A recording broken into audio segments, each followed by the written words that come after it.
Oke guys, lanjut ke part 2 nya ini. Lalu Penny pun kabur dengan berlari sekuat tenaga. Namun si penculik mengejar dengan menggunakan mobilnya, dan Penny pun diserempet oleh mobil tersebut. Penny memutar balik dengan berteriak the grabber, the grabber. Namun Penny keburu ketangkep dan ditodong dengan pisau. Ya udah pasrah lah.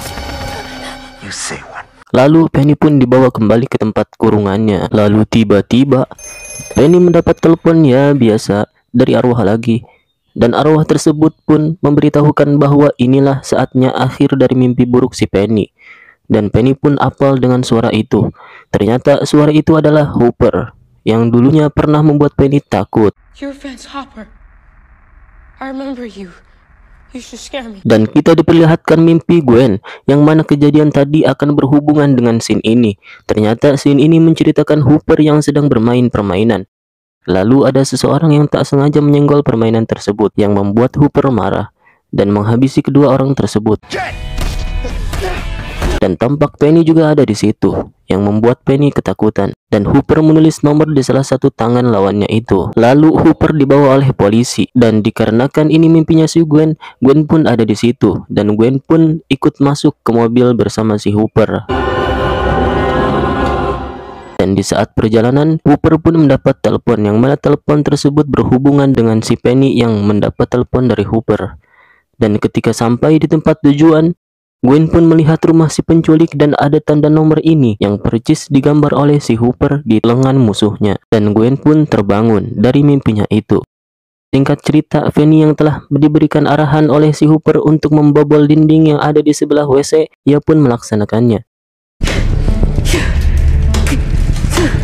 Dan ternyata di balik dinding tersebut terdapat freezer daging, yang mana freezer tersebut menghalangi jalan keluarnya si Penny.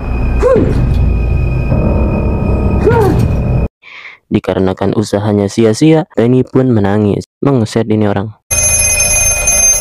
Lalu saat itu juga telepon berdering kembali. Namun kali ini panggilan tersebut berasal dari arwah Robin. Di situ Robin memberitahukan bahwa sudah saatnya Penny harus membela dirinya sendiri. Lalu Robin pun mengajarkan teknik untuk membogem si penculik itu.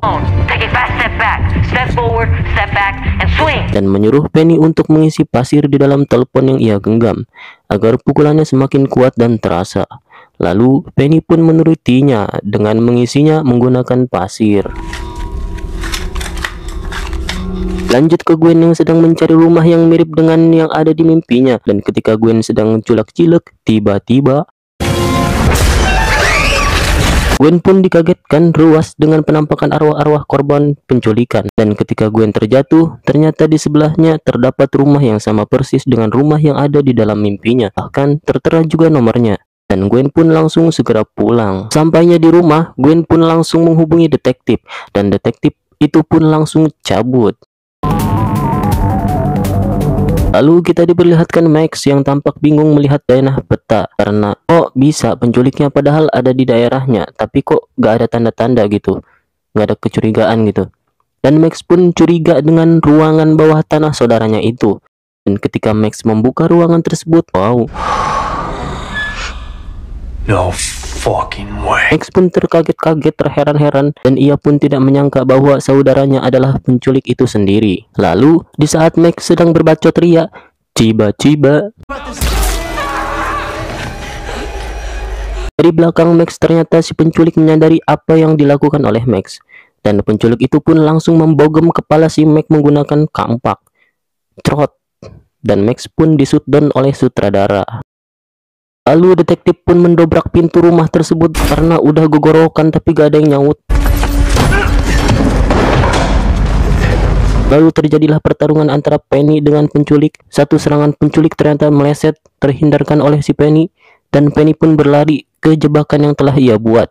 Lalu Penny pun menarik kabel yang telah ia buat, sehingga si penculik terjatuh ke dalam lubang dan membuat ia terperangkap di situ. Lalu Penny pun melancarkan serangannya dengan membogem si penculik memakai handphone yang telah ia isi dengan pasir.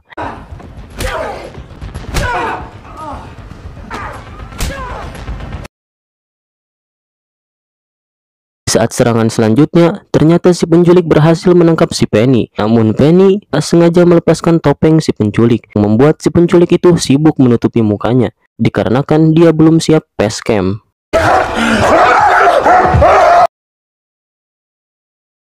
Lalu Penny pun melancarkan serangan terakhirnya dengan mengikat leher si penculik menggunakan kabel handphone, dan membuat si penculik akhirnya di-shutdown oleh sutradara. Rasain lo anjir. Setelah menghabisi si penculik, ternyata masih ada satu masalah lagi, yaitu si anjing.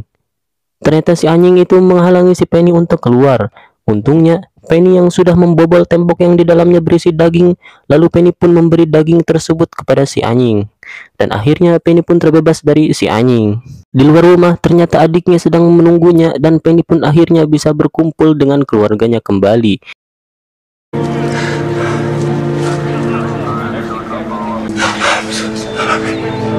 Lalu film ini pun diakhiri dengan Penny yang damai tentram di sekolah, dan tidak ada yang berani membulinya lagi. Ya, mau gimana ngebully, sedangkan dia aja udah berhasil ngalahin si penculik.